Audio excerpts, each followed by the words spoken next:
జయ గురు దత్తాత్రేయ.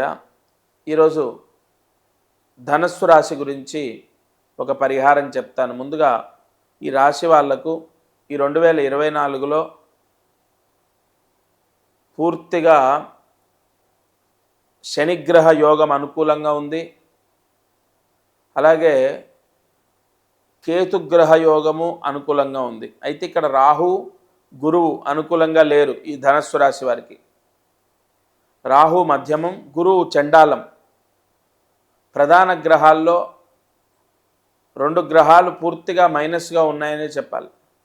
దానివల్ల అంటే తద్వారా ఈ 2024 చివరిలో ధనస్సు రాశి వారికి చదువులో సమస్యలు, ఎగ్జామ్స్ సరిగా రాకపోవడం, బాగా చదువుకున్న ఎగ్జామ్స్లో పర్ఫార్మెన్స్ లేకపోవడం, లేదా చదువుకునే పిల్లలు చెప్పిన మాట వినకపోవడం, మొండితనం, చెడు అలవాట్లకు గురవ్వడం, ఎదురు చెప్పడం, అలగటం, చదువులో అనేక సమస్యలు ఎదుర్కొంటారు ధనస్సు రాశి వారు.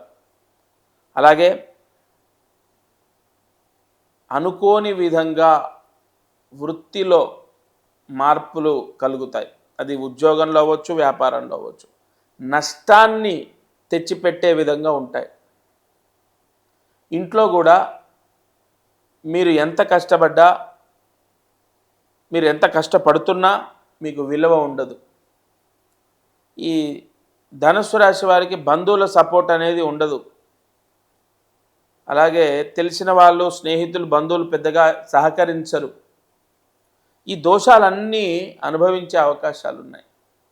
ధనుస్సు రాశి వారు ఈ నెలలో ఒక ముహూర్తం చెప్తాను, ఒక చిన్న పరిహారం చెప్తాను, చేసుకోండి.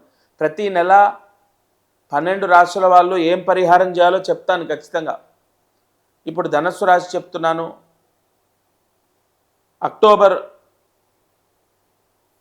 4వ తారీఖు నాడు ఈ పరిహారం చేయాలి. అక్టోబర్ 4 లోపు చేసినా కూడా ఇది ఫలిస్తుంది. 4 దాటకుండా 4వ తారీఖు లోపు దగ్గరలో ఉన్న రామాలయంలో వస్త్రదానం చేయండి. తెలుపు, శ్వేతవర్ణం, శ్వేతగంధం, శ్వేతపుష్పం, తెలుపు రంగులో ఉన్న వస్త్రాన్ని దానం చేయండి. ఇది ధనస్సు రాశి వారికి సకల శ్రేయస్సుని, యోగాన్ని ప్రసాదిస్తుంది. గ్రహ దోషాన్ని తీసేస్తుంది. గురు చండాల దోషం విముక్తవుతుంది. తద్వారా పిల్లలు చదువుకోవడం, చెప్పిన మాట వినటం, మొండితనం పోవటం అనేది జరుగుతుంది.